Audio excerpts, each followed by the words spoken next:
आज से हम शुरू करेंगे इस चैप्टर का पार्ट 2, सेकंड पार्ट इस चैप्टर का शुरू करेंगे। ठीक है, पार्ट 2 क्या नाम है?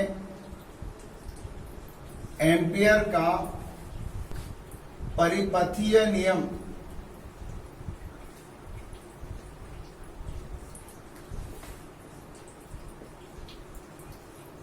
एम्पियर्स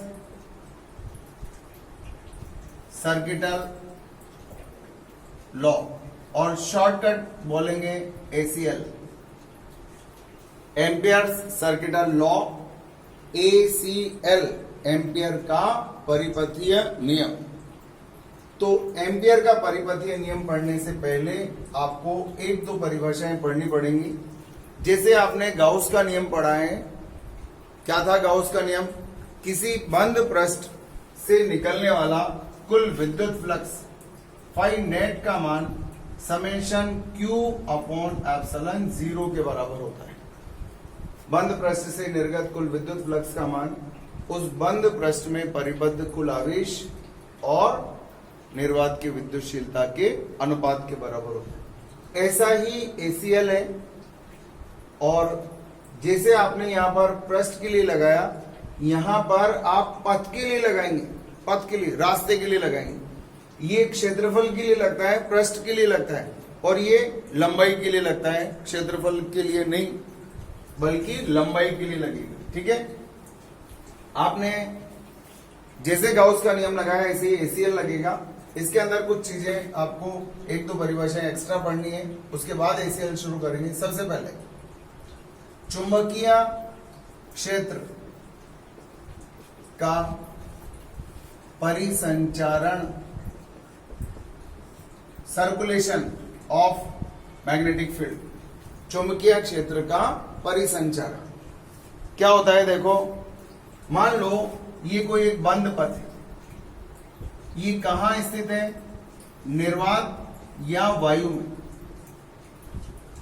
निर्वात या वायु में जो ये आपको बंद पथ नजर आ रहा है, इस बंद पथ को हम बोलेंगे एम्पियरिन पथ। इस बंद पथ का नाम क्या होगा? एम्पियरिन पथ। इस बंद पथ पर निर्वात या वायु में स्थित किसी बंद पथ पर चुंबकीय क्षेत्र, मान लो ये बंद पथ का एक अल्पांश है डीएल, और इस बंद पथ की दिशा इधर की तरफ है, और इस बंद पथ पर चुंबकीय क्षेत्र की तीव्रता का मान लो बी वेक्टर है। तो B vector dot DL vector का रेखा समाकलन, आपने विद्युत फ्लक्स में पृष्ठीय समाकलन किया था, क्षेत्रफलीय समाकलन किया था, और यहां पर रेखा समाकलन, बंद पथ छोटे छोटे हिस्सों को जोड़ने वाला, लंबाई में जोड़ने वाला समाकलन करेंगे, जिसको बोलते हैं हम लाइन इंटीग्रल। क्या बोलेंगे इसको? लाइन इंटीग्रल, रेखा समाकलन। तो ये जो हिस्सा आपको नजर आ रहा है, इसी को बोलेंगे हम चुंबकीय क्षेत्र का परिसंचारण। चुंबकीय क्षेत्र का परिसंचारण। अब आपसे पूछा जाता है चुंबकीय क्षेत्र का परिसंचारण क्या है, तो क्या बोलोगे? निर्वात या वायु में स्थित किसी बंद पथ पर चुंबकीय क्षेत्र का रेखा समाकलन, इसको क्या बोलेंगे? रेखा समाकलन। किसका रेखा समाकलन हो रहा है? चुंबकीय क्षेत्र का। कहां पर हो रहा है? बंद पथ पर। तो इस बंद पथ को मैथमेटिकली इस प्रकार से रिप्रेजेंट किया जाता है। तो अब ये हो गया आपका निर्वात या वायु में स्थित किसी बंद पथ पर, ये जो सर्कल बनाया वो क्या बताता है? बंद पथ। निर्वात या वायु में स्थित किसी बंद पथ पर चुंबकीय क्षेत्र का रेखा समाकलन, चुंबकीय क्षेत्र का परिसंचारण कहलाता है। पहली चीज ये। दूसरी बात है नंबर 2, चुंबकन क्षेत्र। चुंबकन क्षेत्र को H से लिखेंगे और चुंबकीय क्षेत्र को B वेक्टर से लिखेंगे। चुंबकन क्षेत्र का परिसंचारण चुंबकन क्षेत्र का परिसंचारण अगर लिखना हो तो कैसे लिखोगे बताओ?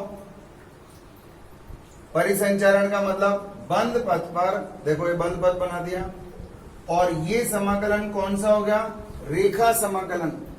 पहले हम इसको क्या बोलते थे बताओ? ये बंद पथ और ये एस, तो अब ये बंद पृष्ठ हो गया। बंद पृष्ठ पर पृष्ठीय समाकलन, तो ये काय का चिन्ह है बताओ? इसको क्या बोलते थे? विद्युत क्षेत्र का बंद पृष्ठ पर पृष्ठीय समाकलन। विद्युत क्षेत्र का बंद पृष्ठ पर कौन सा समाकलन था? ये पृष्ठीय समाकलन। इसी प्रकार से अब ये क्या बन गया? एल फॉर लाइन इंटीग्रल और एस फॉर सरफेस इंटीग्रल। अब ये बंद पथ हो गया है, पहले बंद पृष्ठ था, अब यहाँ चुंबकीय क्षेत्र आ गया है और ये डीएल आ गया। डीएल मतलब बंद पथ का एक छोटा सा भाग हमने काटा, उसकी लंबाई का मान डीएल वेक्टर। अब ये क्या बन गया? चुंबकीय क्षेत्र का बंद पथ पर रेखा समाकलन, ये रेखा समाकलन। तो इस प्रकार से दोनों में अंतर है। गाउस का नियम यहां लगाया था और यहां चुंबकीय क्षेत्र के लिए अपन एम्पियर का नियम लगाएंगे अपन। लेकिन एम्पियर का नियम लगाने से पहले इनको पढ़ना आना चाहिए हमें कि क्या लिखा है। तो अब इसको कैसे पढ़ोगे बताओ? ये इसका मतलब क्या है? बंद, और इसका मतलब रेखा समाकलन। बंद पथ पर रेखा समाकलन किसका? चुंबकन क्षेत्र का।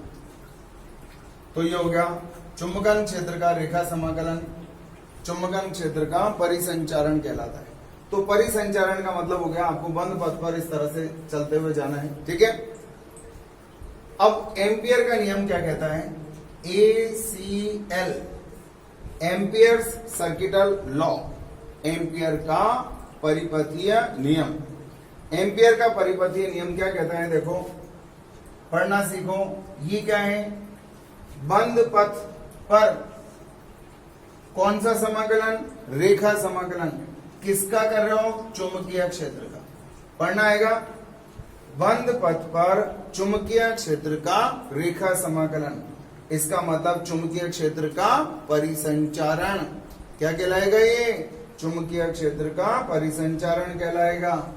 और ये कहता है ACL समेशन ऑफ आई, मतलब बंद पथ में से होकर गुजरने वाली विद्युत धाराओं का बीजगणितीय योग और निर्वात की चुंबकशीलता के गुणनफल के बराबर होता है। ये कहता है ACL। आपने गाउस का नियम क्या पढ़ा? बंद पृष्ठ पर विद्युत क्षेत्र का पृष्ठीय समाकलन समेशन Q और 1/ε0 के गुणनफल के बराबर होता है, या समेशन Q और ε0 के अनुपात के बराबर होता है। ये पढ़ा है। लेकिन आपने बीओ सावर का नियम पढ़ा, उसमें भी μ0 ऊपर आया था। इसका मतलब ऐसा लग रहा है आपको कि 1/ε0 की जगह तो क्या रख दिया? μ0। उल्टे होते हैं एक दूसरे के। और इसका हम पढ़ेंगे भी अगले चैप्टर में कि इसका ऐसा मीनिंग क्या है कि यहाँ पर इस तरह से आया, उल्टा है। समेशन आई और वहां क्या था? Summation Q. ये है पृष्ठीय समाकलन, ये है रेखा समाकलन। देखो, लेकिन टेक्निक्स एक जैसी है दोनों की। जब हम इसको अप्लाई करेंगे तो टेक्निक दोनों की एक जैसी लगेंगी, और वो बड़े मजेदार था इसे, ये उससे भी ज्यादा मजेदार है। तो चुंबकीय क्षेत्र का परिसंचारण भी बोल सकता हूं। इसको बंद पथ पर चुंबकीय क्षेत्र का रेखा समाकलन भी बोल सकता हूं। क्या बोलूंगा? बंद पथ पर चुंबकीय क्षेत्र का रेखा समाकलन, ऐसा बोलो या डायरेक्ट बोलो चुंबकीय क्षेत्र का परिसंचारण। क्या बोलेंगे? चुंबकीय क्षेत्र का परिसंचारण का मान बंद पथ में होकर गुजरने वाली विद्युत धाराओं का बीजगणितीय योग, और ये क्या है? निर्वात की चुंबकशीलता, निर्वात की चुंबकशीलता। और ये क्या लिखा है? विद्युत धाराओं का बीजगणितीय योग, बीजगणितीय योग। ये है एम्पियर का परिपथीय नियम। अब इसको ध्यान से देखो, सारा हो गया अब इसके अंदर पूरा। क्या है एम्पियर का परिपथीय नियम? ये कचरा हटा देता हूं, ये तो दोबारा आ जाएगा थोड़ी देर बाद, ये भी हटा दो। अब ये जो दिख रहा है वो शुद्ध आपको एम्पियर का परिपथीय नियम नजर आ रहा है। क्या नजर आया देखो इसमें,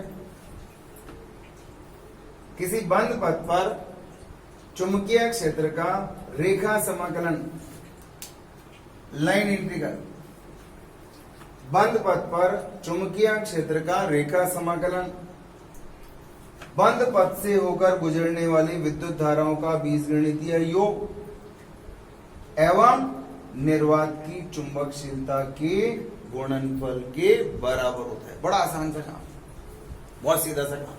मान लो ये बंद पथ, ये मैंने कोई भी बंद पथ बनाया था, देखो ये मैंने बंद पथ बनाया, एक धारा मान लो इसके अंदर इधर जा रही है, देखो ये तार है, I1 इधर जा रही है, मान लो एक I2 इधर जा रही है, ये बहुत सारे तार हैं इसमें, देखो ये I3 है, ये I4 है, ये I5 है और ये I6 है।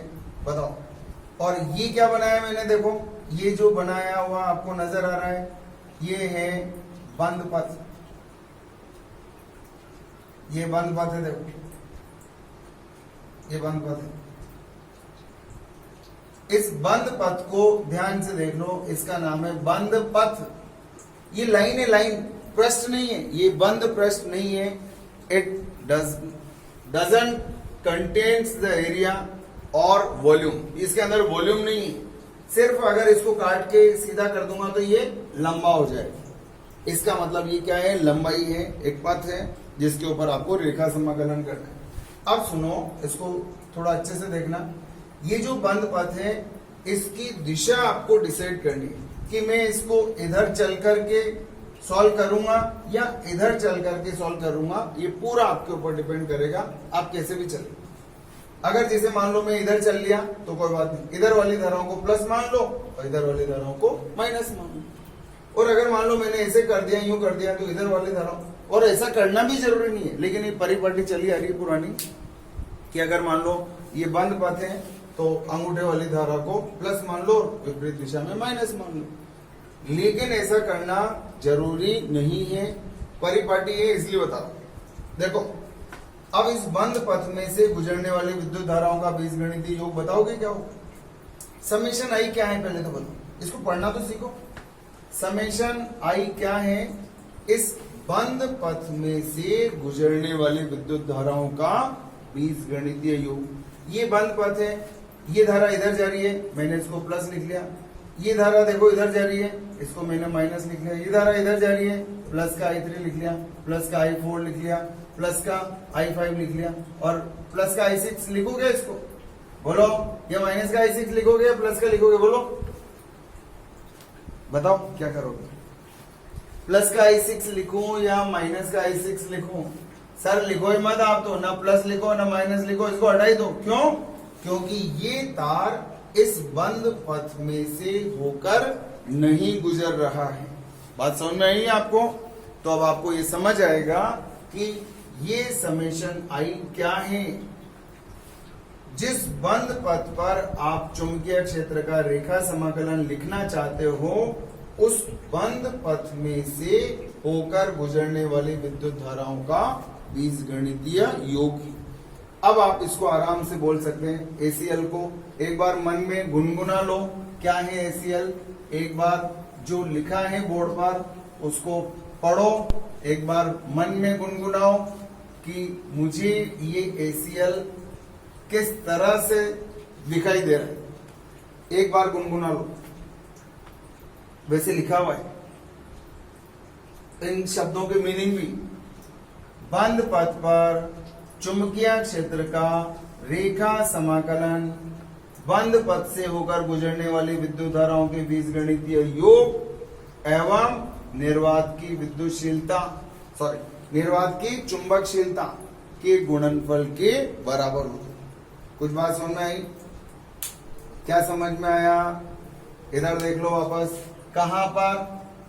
निर्वात या वायु में स्थित किसी बंद पथ पर, इस बंद पथ पर, मान लो ये मैंने बंद पथ बनाया, इस बंद पथ पर ये डीएल वेक्टर है और यहाँ चुंबकीय क्षेत्र बी वेक्टर है, तो बताओ B vector dot DL vector बंद पथ है और ये रेखा समाकलन है, इसका नाम क्या हो गया? परिसंचारण। किसका परिसंचारण? चुंबकीय क्षेत्र का, बी वेक्टर का परिसंचारण, ये हो गया। और एसीएल कहता है, एम्पियर्स सर्किटल लॉ कहता है कि इसमें से जो धाराएं निकलेंगी, जितनी भी धाराएं इसमें से निकलेंगी, उन धाराओं का बीजगणितीय योग निकालो। I1, I2, I3, I4, I5, I6, बताओ क्या आएगा? समस्त धाराओं का बीजगणितीय योग निकालूंगा और उसको μ0 से गुणा कर दूंगा। ये एसीएल है। एसीएल क्या है? निर्वात या वायु में स्थित बंद पथ पर चुंबकीय क्षेत्र का रेखा समाकलन, उस बंद पथ से होकर गुजरने वाली विद्युत धाराओं के बीजगणितीय योग एवं निर्वात की चुंबकशीलता के गुणनफल के बराबर होता है। हो गया? अब ये आपको समझ आ जाना चाहिए। 3, 4, 5 बार मैंने आपको बता दिया, क्योंकि आगामी 3, 4 और भी 4 क्लासेस तक अब आपको एम्पियर का नियम ही पढ़ना है। पूरी 4 लेक्चर्स एम्पियर के नियम में ही निकाल दूंगा अभी मैं पूरा। वैसे तो होने को तो 2 ही दिन का है, लेकिन आप लोग धीरे पढ़ेंगे, आराम से पढ़ेंगे, कोई दिक्कत वाली बात नहीं। तो ये हो गया। इसको चुंबकीय क्षेत्र का परिसंचारण भी बोल सकते हैं, यूं भी बोल सकते हैं एसीएल। चुंबकीय क्षेत्र के परिसंचारण का मान बंद पथ से गुजरने वाली विद्युत धाराओं के बीजगणितीय योग और निर्वात की चुंबकशीलता के गुणनफल के बराबर होता है। हो गया? अब तो कान पक गए होंगे सुन के, 4-5 बार बोल दिया भाई, अब समझ में आ जाना चाहिए। एक और शब्द पढ़ेंगे। आपने ऐसा शब्द पढ़ा है, विद्युत वाहक बल पढ़ा है? क्या पढ़ा है? विद्युत वाहक बल, इलेक्ट्रोमोटिव फोर्स पढ़ा है ना, ईएमएफ ई। ऐसे ही एक और शब्द आएगा इसके अंदर, चुंबकत्व वाहक बल, मैग्नेटो मोटिव फोर्स, और इसको शॉर्टकट में बोलेंगे एमएमएफ, WWF, एमएमएफ, चुंबकत्व वाहक बल। शब्द सुनो अच्छे से, चुंबकत्व वाहक बल, magneto motive force, magneto M for magneto, M for motive and F for force. जैसे ये था इलेक्ट्रोमोटिव फोर्स, इसी तरह से अभी अभी ये शब्द पढ़ा आपने, बताओ ये क्या था? बताओ क्या था? इसमें और इस शब्द में अंतर है। बी वेक्टर क्या था? चुंबकीय क्षेत्र की तीव्रता, ठीक है। और ये है चुंबकन क्षेत्र, क्या नाम है इसका? चुंबकन क्षेत्र। और ये क्या है बताओ? चुंबकीय क्षेत्र की तीव्रता। याद रहेगा, दोनों में अंतर है। तो अब आपको एक नई राशि मिल रही है। अगले चैप्टर में चुंबकत्व से संबंधित 6-7 राशियां मिलेंगी। 7 एक जैसे नाम सुनने में, कैसे मैं आपको सुना भी दूं। देखो, अभी अभी नाम सुना आपने, इसके तो इसके खुद के ही नाम 3 है। क्या है? चुंबकीय क्षेत्र की तीव्रता, इसका नाम चुंबकीय प्रेरण, चुंबकीय प्रेरण, ठीक है। और H का नाम क्या है? बताओ, क्या बताया मैंने? इसका नाम क्या है? चुंबकन क्षेत्र, चुंबकन क्षेत्र, ठीक है। और पढ़ेंगे आप चुंबकीय ध्रुव सामर्थ्य, और पढ़ेंगे चुंबकीय आघूर्ण, देखते जाओ।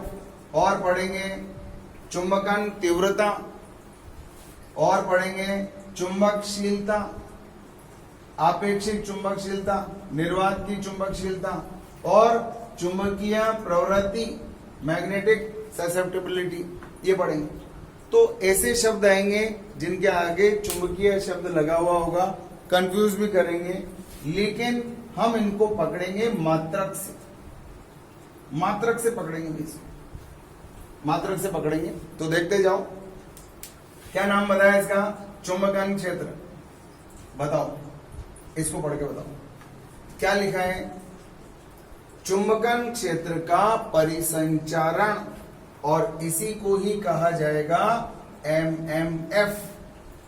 एमएमएफ बोलेंगे, इसको बोलेंगे एमएमएफ। इन दोनों में रिलेशन होता है B बराबर म्यू नॉट H, B बराबर म्यू 0H। ये रिलेशन याद करें, लिखो, पेन से लिखो आपके रजिस्टर में, B बराबर म्यू 0H। अगले चैप्टर में आ रहा है, चिंता मत करो, लेकिन इस चैप्टर में थोड़ा सा कनेक्शन बिठाने का प्रयास कर रहा हूं। इस चैप्टर में H नहीं पढ़ना है, ये सूत्र भी नहीं पढ़ना है इस चैप्टर में, आपको इस चैप्टर में इसकी जरूरत नहीं है। लेकिन अगले चैप्टर में एक साथ बहुत सारी भौतिक राशियां एक जैसी मिलेंगी, तो थोड़ा थोड़ा सा प्रोनाउंसिएशन शुरू हो जाना चाहिए। B वेक्टर बराबर म्यू 0H, क्या नाम है? चुंबकीय क्षेत्र की तीव्रता। क्या नाम है? चुंबकन क्षेत्र। H का नाम क्या है? चुंबकन क्षेत्र। हो गया, कोई दिक्कत?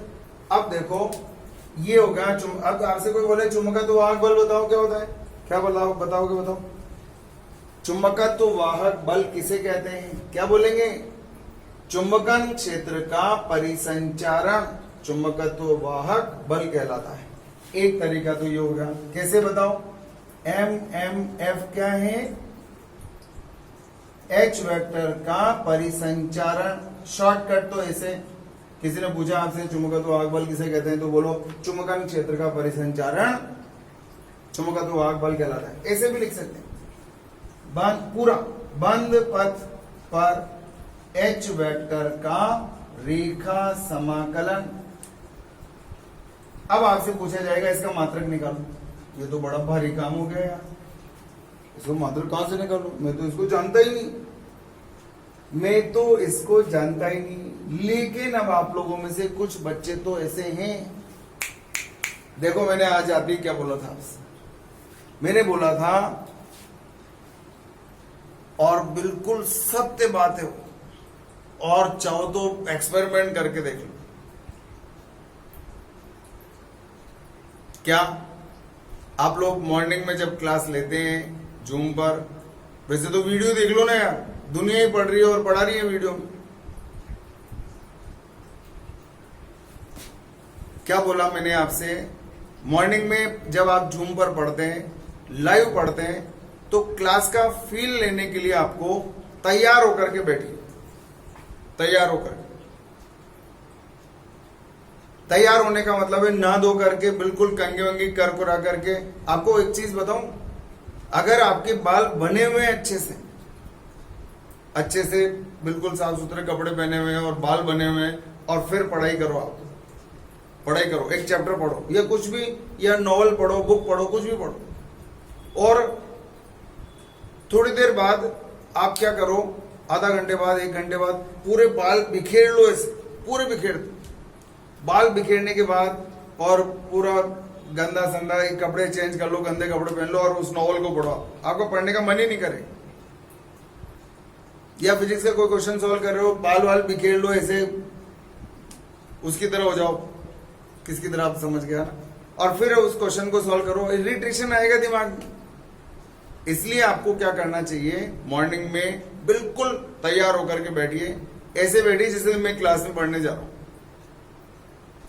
मैं पूछता था, आपको याद होगा 11वीं क्लास में, क्योंकि अपना 8 बजे बैच हुआ करता था, मैं पूछता था कितने बच्चे नाके नहीं आए, तो बहुत सारे बच्चे ईमानदार होते थे, हाथ खड़ा कर देते कि सर नाके नहीं आए। लेकिन उनको ये एहसास हो गया कि नहीं यार, अब मेरे को वास्तव में नाके जाना चाहिए यार पढ़ने के लिए, तो वो सुधार लाने के लिए मैं ऐसा बोलता था। और अब आप लोग घर पर हैं, मर्जी के मालिक हैं, सर की बात सुनी तो ठीक, नहीं सुनी तो भी ठीक, घर वालों की तो आप लोग कम सुनते हैं मेरे हिसाब से, वो बोलते भी होंगे आपसे। मैं आज ये 5 मिनट इसलिए ले रहा हूं आप लोगों के, क्योंकि मुझे ऐसी फीडबैक मिल रहा है, इस तरह की सूचनाएं मिल रही है कि बच्चे बेड पर ही उठते हैं, उसी वक्त उठते हैं फटाफट, और मम्मी ने बोला अरे टाइम हो गया तेरी क्लास का, और फिर वो बच्चा मोबाइल उठाता है यूं करके और यूं करके, और वो देखता है मोबाइल में, फटाफट जूम चालू करा, नेट चालू करा, और फिर यूं करके और सामने यूं रख दिया और नींद आ रही, यूं सो रहा है, और फिर अचानक और ये क्या पढ़ाने लग गया सर, मतलब ऐसे उसको कैसे समझ में आएगा भाई।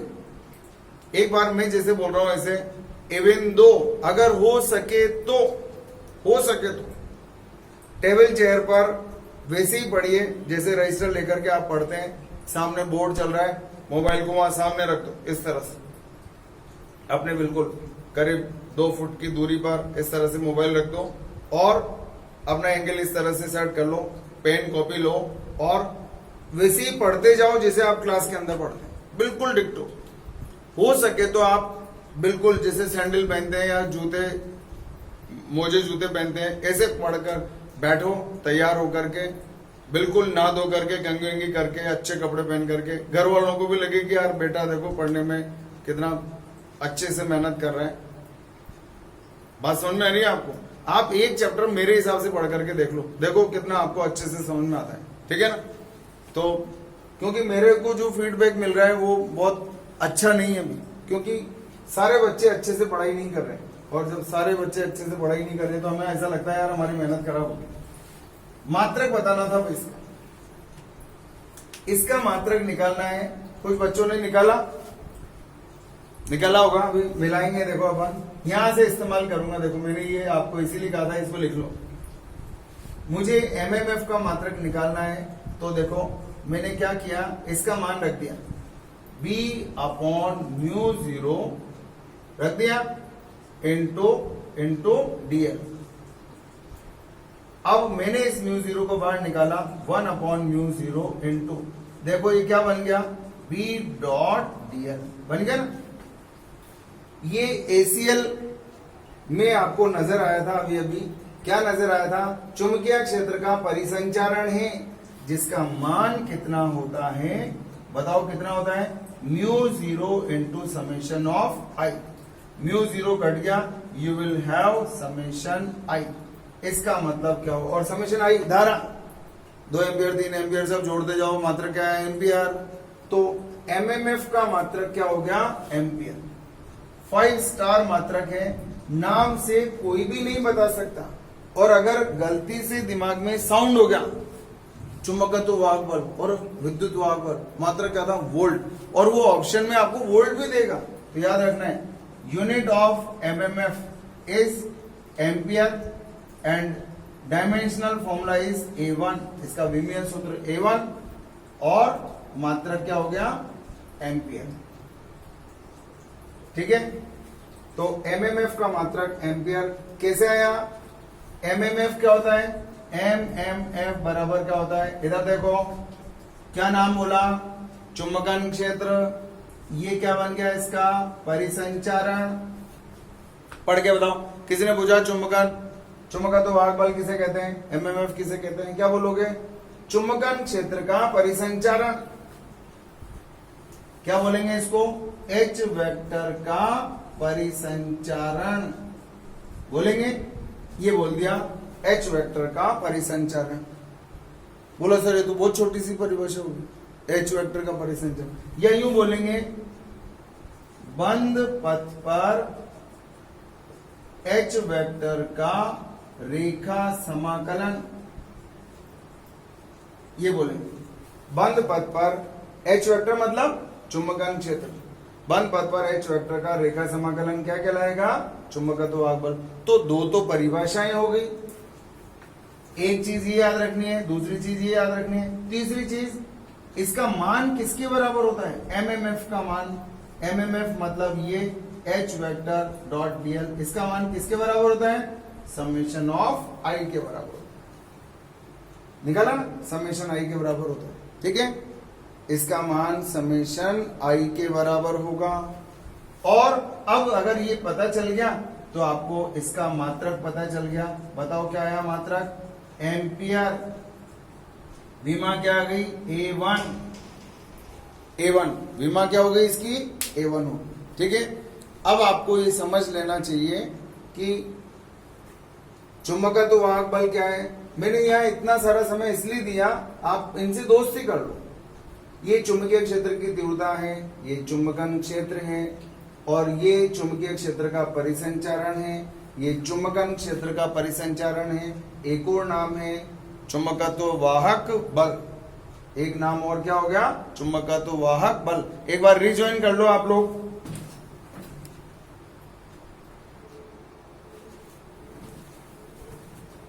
हाँ भाई देखो, तो आपकी अच्छे से जान पहचान हो जाना चाहिए। तो इस चैप्टर का पार्ट 2 शुरू करेंगे भैया। अभी तक मैंने आपको एक इंट्रोडक्शन के तौर पर कुछ राशियों से मिलवा दिया है, ठीक है। कुछ राशियों को आप पहचानने लगे हैं, और इन्हीं राशियों से अब ये इसका सेकंड पार्ट शुरू होगा, जिसका नाम है ACL।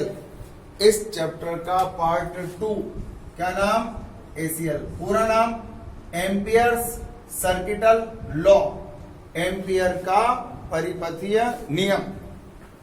क्या जान पहचान हुई ये।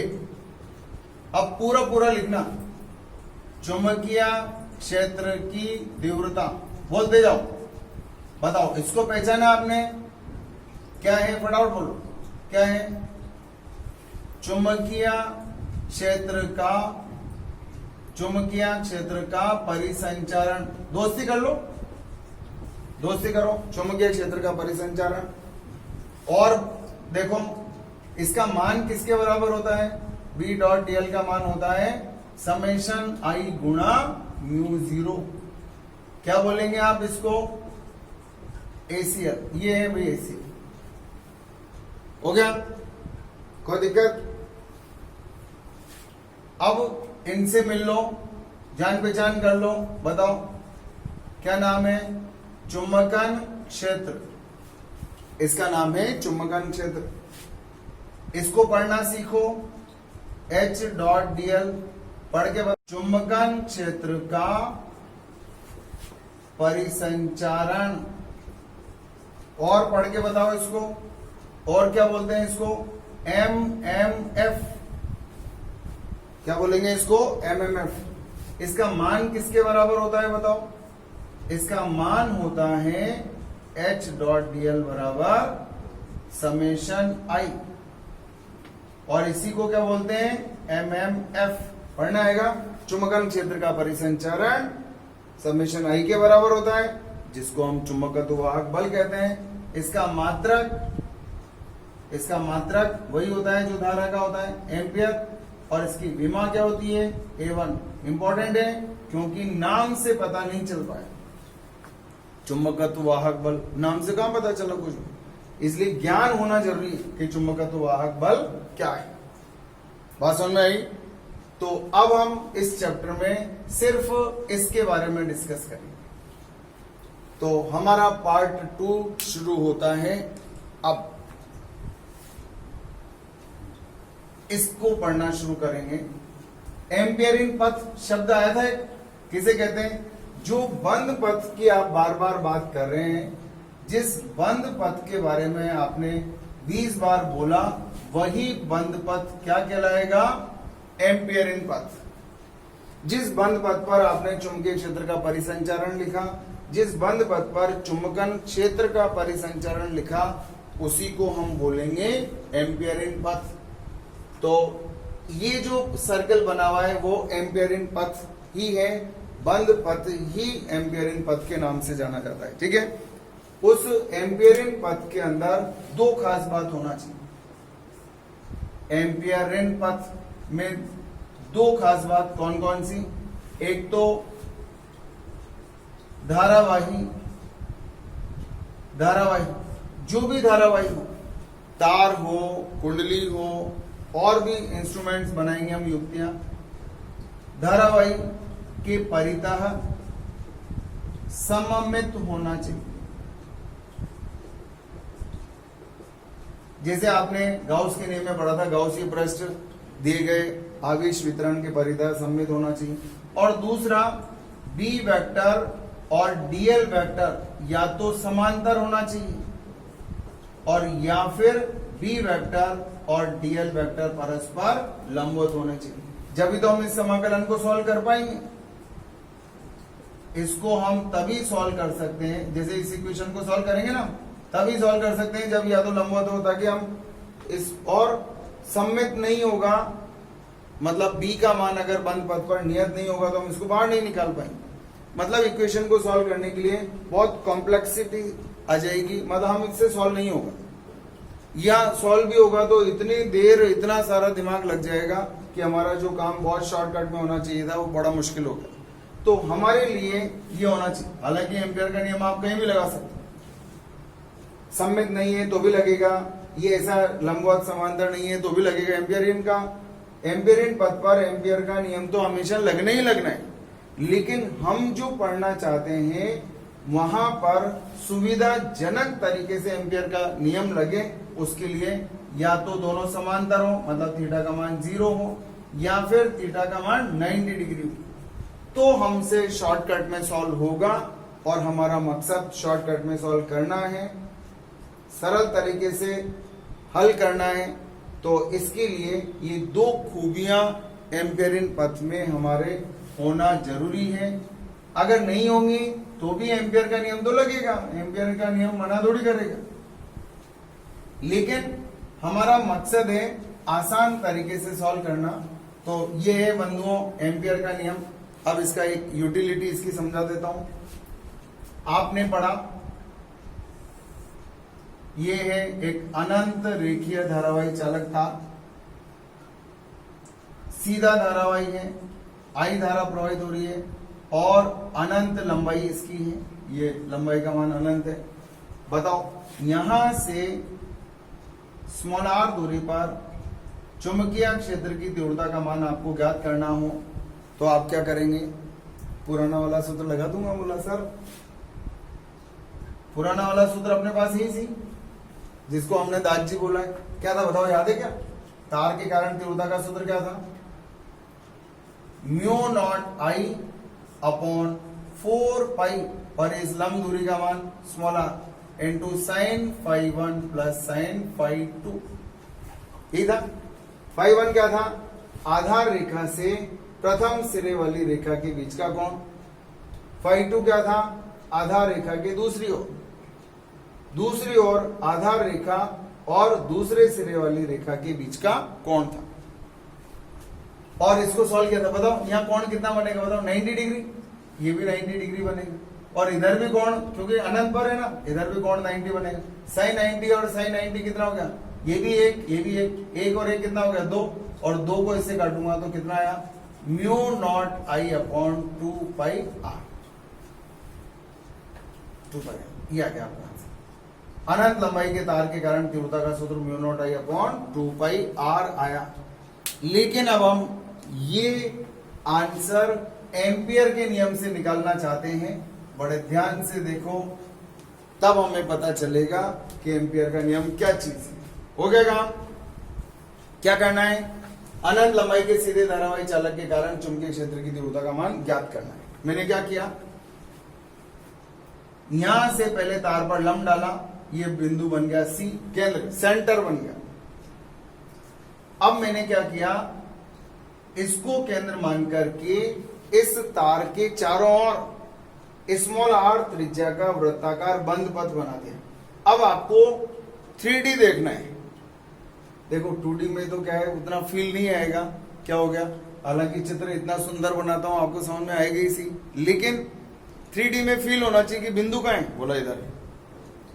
अगर इधर होता तो भी आपको दिखे, यहां हो तो भी दिखे। मतलब 3D में देखोगे तो बिंदु कहीं भी लो सर, क्या फर्क पड़ता है?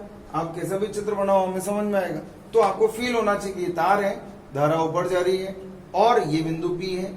बताओ यहाँ चुंबकीय क्षेत्र की तीव्रता तो आप जानते ही हैं। कैसे? ऐसे पकड़ लो इसको अंगूठा धारा की दिशा में और ये उंगलियां कच कच कच कच कच, इधर इधर, तल के लंबवत अंदर की ओर क्रॉस बन गया।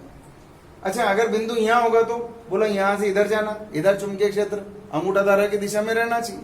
घुमाते जाओ अंगूठा धारा की दिशा में, घुमाया फिर घुमाया, फिर घुमाया, फिर घुमाया, घुमाते जाओ। ये है चुंबकीय क्षेत्र चारों तरफ। तो मैंने क्या किया, इसकी चारों ओर ऐसा एक बंद पथ बना दिया। देखो 3D में देखना भी ऐसा दिखना चाहिए। देखो आपको बंद पथ नजर आया। देखो अगर बंद पथ को त्रिविमीय रूप में अगर आपने देख लिया तो हम फिर इस बिंदु को कहीं भी ले। अच्छा बताओ, चलो अगर समझ में आया नहीं आया टेस्ट हो जाए। बताओ यहां से यहां तक की दूरी का मान स्मॉल आर है। अगर मैं पूछूं यहां से लेकर यहां तक की दूरी बताओ तो क्या बताओ?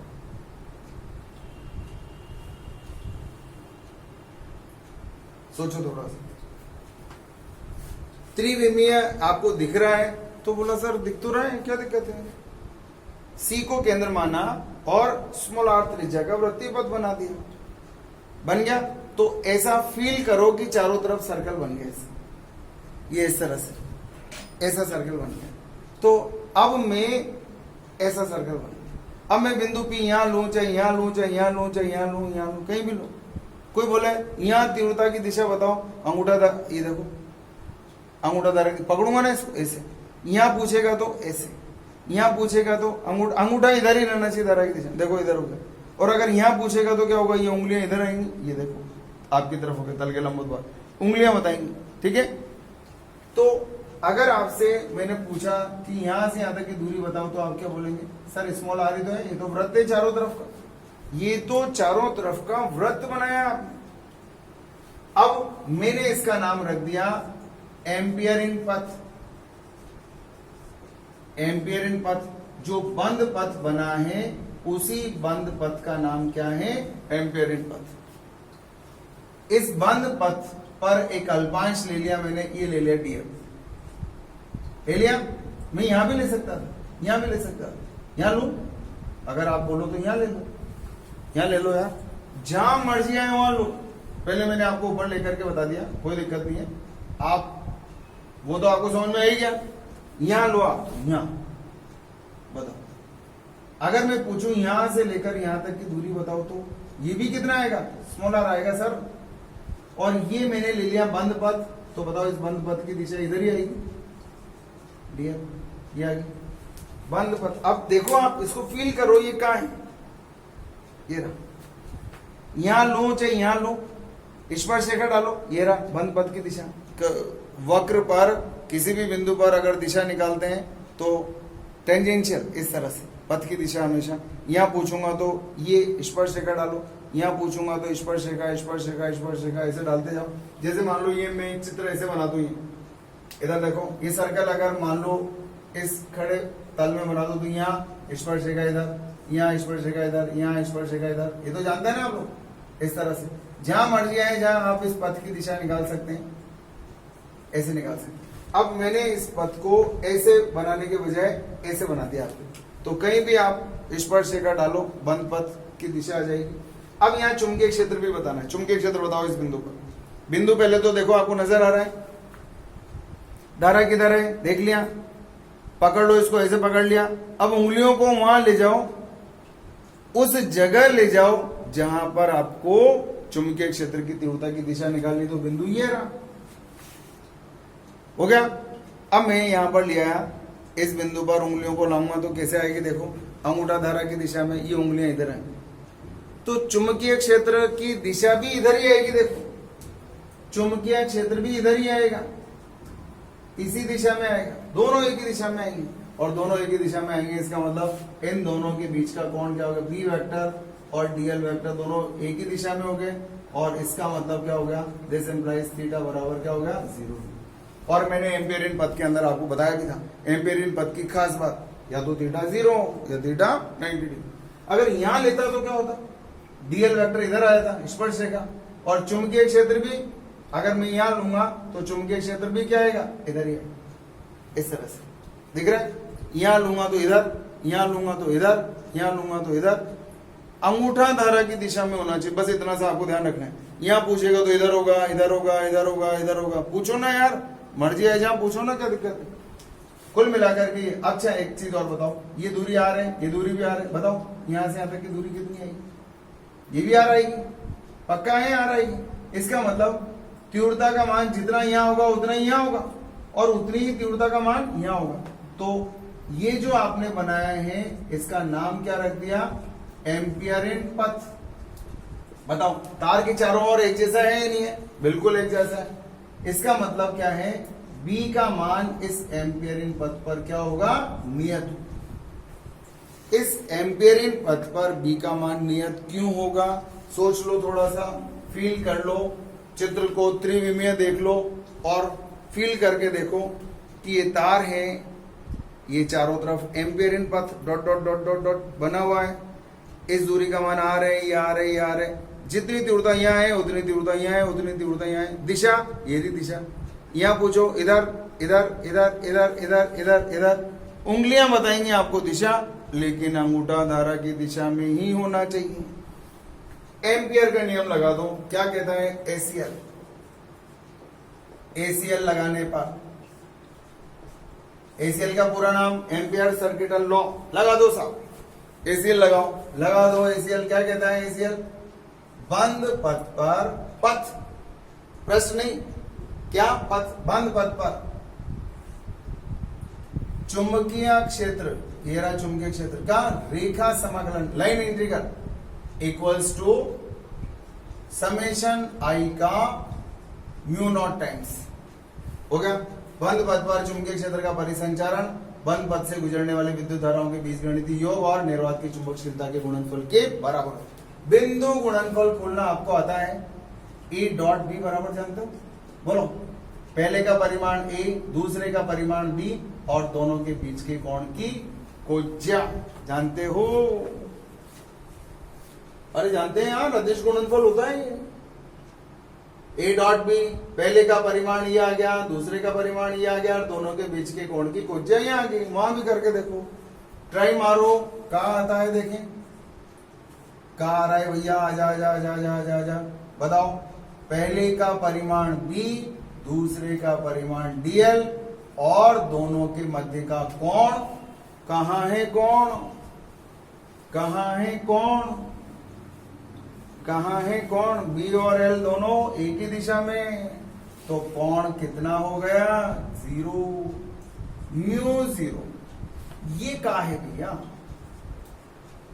क्या है बताओ, समेशन आई क्या था, याद है, बंद पथ में से, ये रहा बंद पथ, बंद पथ में से गुजरने वाली विद्युत धाराओं का बीजगणित योग, कितनी धारा निकल रही है, केवल I, एक ही तार है।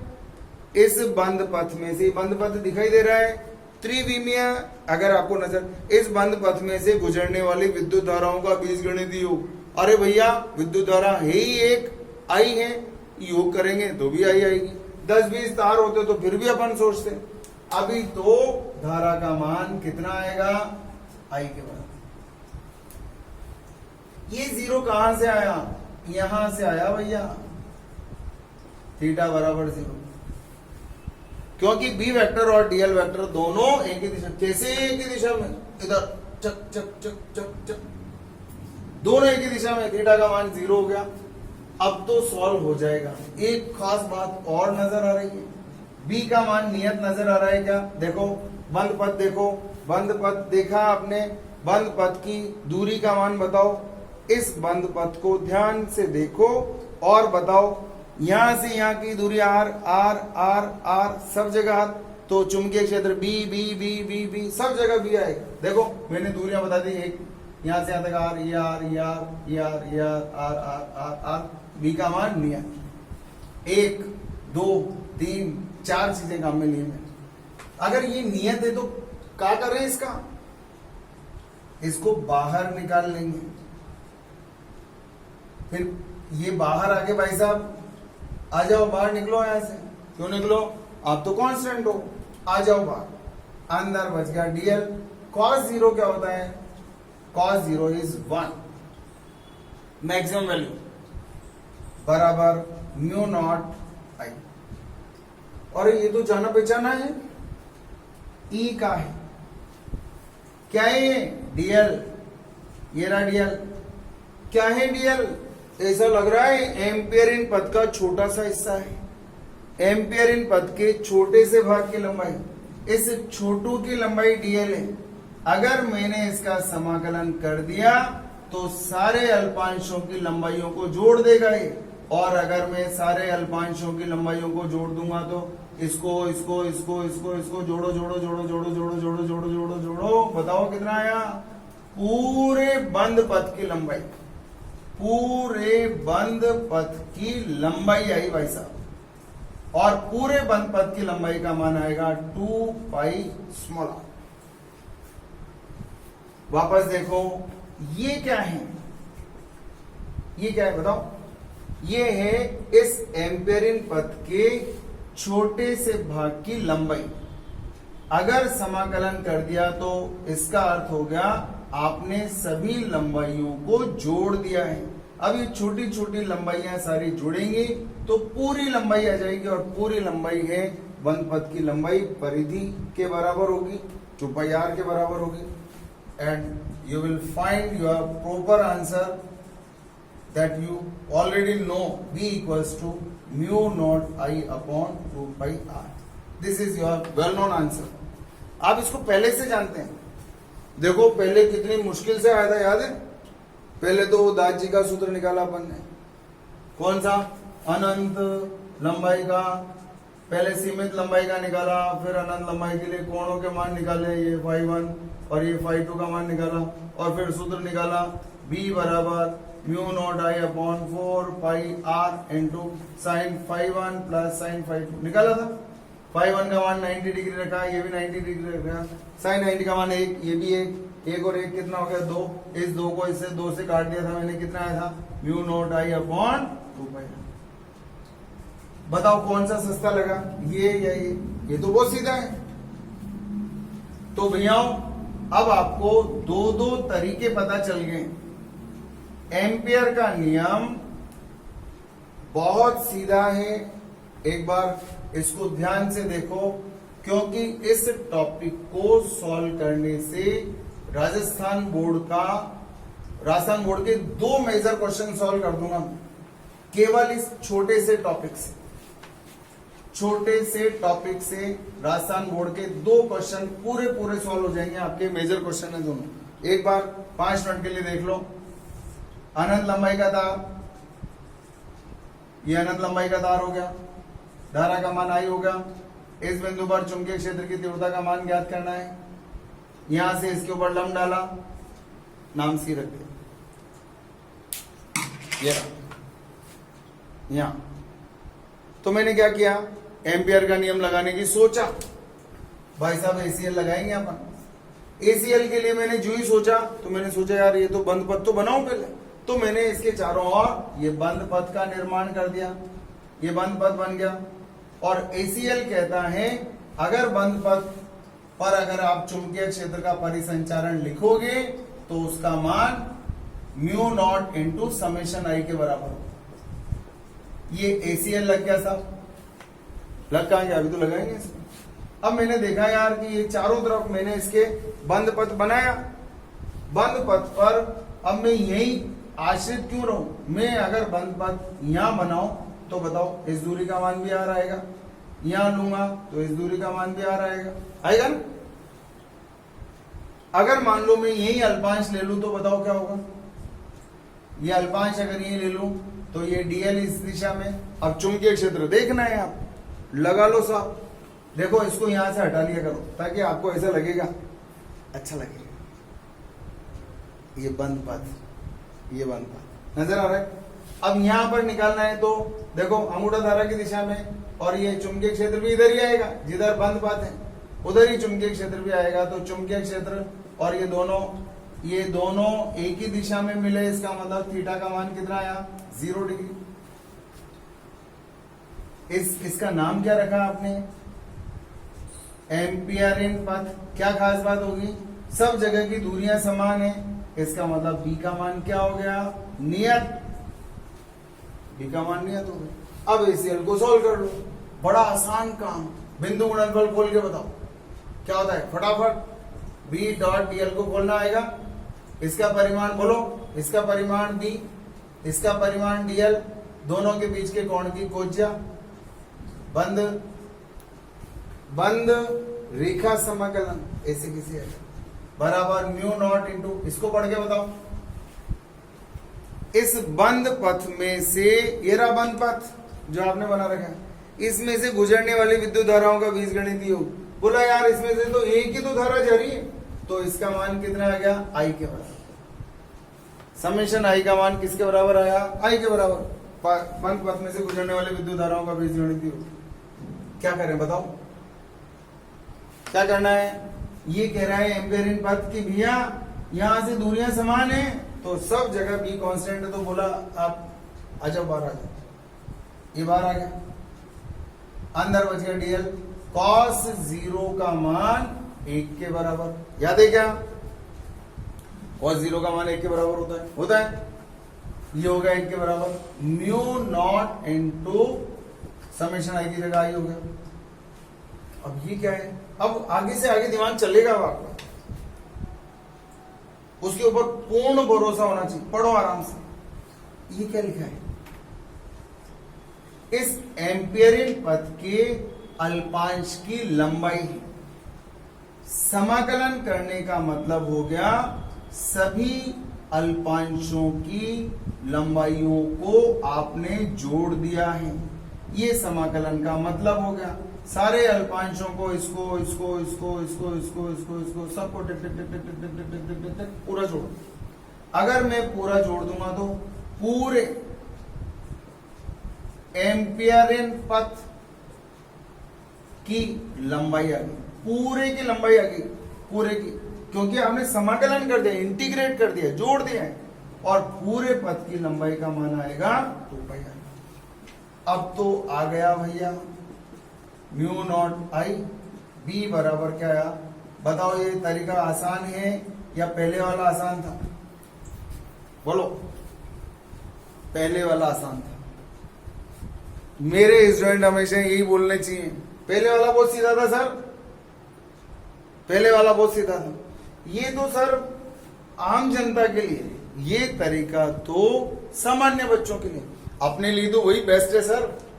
अच्छा बताओ वो तरीका ज्यादा अच्छा क्यों है? क्यों बोलते हैं मेरे बच्चे से वो तरीका ज्यादा बढ़िया है? क्योंकि उस तरीके में हम अनंत लंबाई का, सीमित लंबाई, आड़ा टेढ़ा, ऊंचा नीचा बिंदु कहीं भी हो, उस तरीके में अगर तार यहाँ है और बिंदु यहाँ है तो भी तीव्रता निकाल देते हैं अपन, याद है ना? हम यहाँ भी तीव्रता का मान निकाल देते हैं। वो यूनिवर्सल तरीका है, उससे तो हम मर जाए जहां चुंबकीय क्षेत्र निकाल करके बता सकते। इसमें तो केवल बहुत सारी बंदिशें लगा रखी है अपन ने कि अनंत लंबाई का होना चाहिए, ऐसा होना चाहिए, बी कांस्टेंट होना चाहिए, ये वो बहुत सारी चीजें। तो एम्पियर का नियम, ये एम्पियर का नियम जब कल क्लास पढ़ो तो अब आपको एम्पियर का नियम याद होना चाहिए।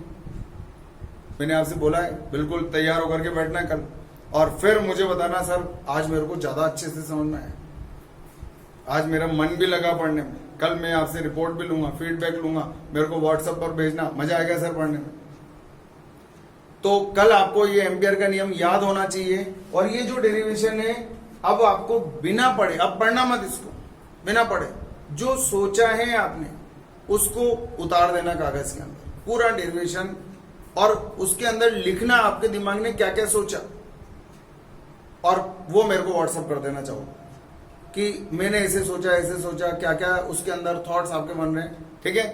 ताकि कल जब मैं पढ़ाऊं आपको, क्योंकि अब मैं इसके आगे स्टार्ट करूंगा कल, तो और इसका यूज होगा कल, वो चुंबकत्व वाहक बल वगैरह, परिसंचारण वगैरह सब कुछ याद कर लो ताकि कल आपको पढ़ने में आनंद आ जाए। चलो ओके, गुड बाय।